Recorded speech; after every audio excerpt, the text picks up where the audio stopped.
We're here with Garrett Peck, the author of the Prohibition Hangover, Alcohol in America, from Demon Rum to Cult Cabernet. What was the Prohibition, and when did it take place? Prohibition was a constitutional amendment that took place, that took effect in 1920 and lasted almost 14 years until 1933. The country realized that Prohibition didn't work out too well because we had banned the manufacture, sale, and transportation of alcohol. Which of course engendered a tremendous amount of law-breaking. And then once the Great Depression took place, the country realized, you know what, this is becoming such a big law and order issue, and we need the jobs back.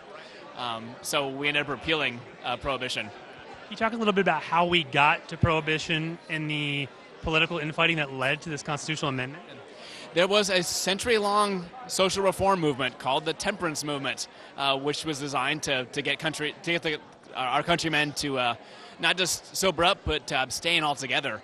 And they used the excuse of World War I to change the Constitution. Remember, we declared war in Germany in 1917, and of course the brewers at the time were Germans. So that whole lobby was suddenly marginalized. And at that point, the Anti-Saloon League, which was like the National Rifle Association of its day, took the occasion of the war and got the Constitution changed at that point. I don't think the country really realized what had happened or really what the consequences would be. But yeah, the result was Prohibition. Speaking of the consequences, what was the fallout of Prohibition, business-wise, socially? It's kind of the theme of the book is that we have a hangover from Prohibition itself. And the book itself really looks at what happened in these last 76 years since Prohibition ended. I've got this one chapter that deals with Prohibition, and the rest of the book looks at, gosh, what are our social attitudes about alcohol today? You know, how the social stigma against alcohol has largely worn off. It still exists in a few places, especially like in the Deep South and some places in the Midwest. Why we have such a stigma against our children drinking alcohol, you know, the drinking age being 21. That's a big part of the national debate going on right now. So I got a whole chapter dealing with the drinking age. And at the same time, of course, we also look at how alcohol has become this major craft movement. It kind of goes along with the whole Julia Child foodie movement. But yeah, we like craft beer and wine that comes from single vineyards and bourbon that's, you know, made in small batches and so on. So Americans have really changed their attitudes about alcohol. It's shifted over from something that's like to get drunk on towards something that we now much more appreciate. We realize, okay, it's a great thing to socialize with. And looking at the social aspects of alcohol in America, was it a moral choice at the beginning, and now we're moving away from that? Sorry, I guess. Can you rephrase? Sure. At the beginning, when we look at the beginning of the temperance movement, we see this as a moral crusade, if you will. Are we becoming? Is it still a moral choice to drink or not to drink? I think for most Americans today, and by the way, 2/3 of adults drink alcohol today. Alcohol has long since lost the sin, right? We don't call it demon rum anymore.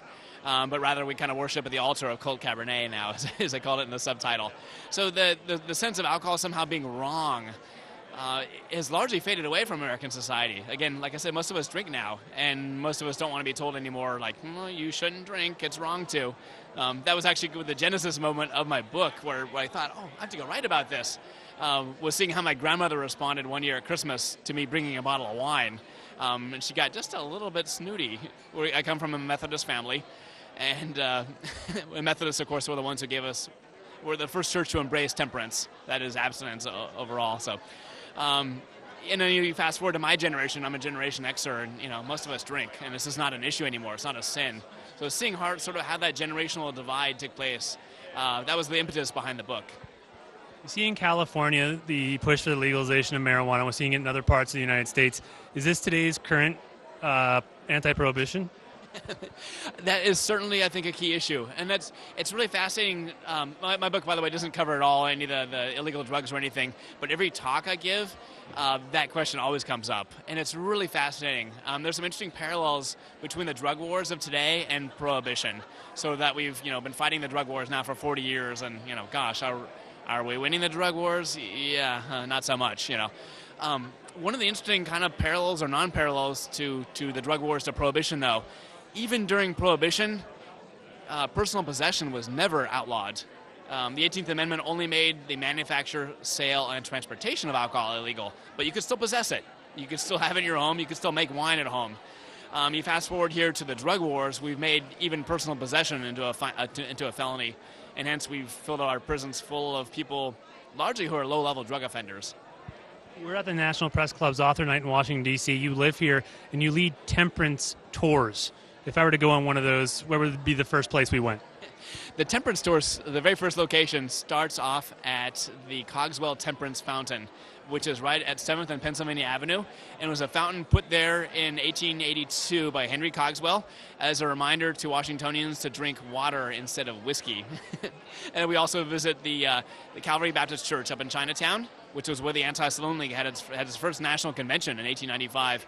And then we finish off at the Woodrow Wilson House. He was the president when Prohibition took place. And he actually has a fascinating wine cellar in the house, which was, during Prohibition, transported out of the White House to his new house over in Calorama. Author's Garrett Peck. The book is The Prohibition Hangover. Thanks. Hey, thank you. Thanks for having me here today.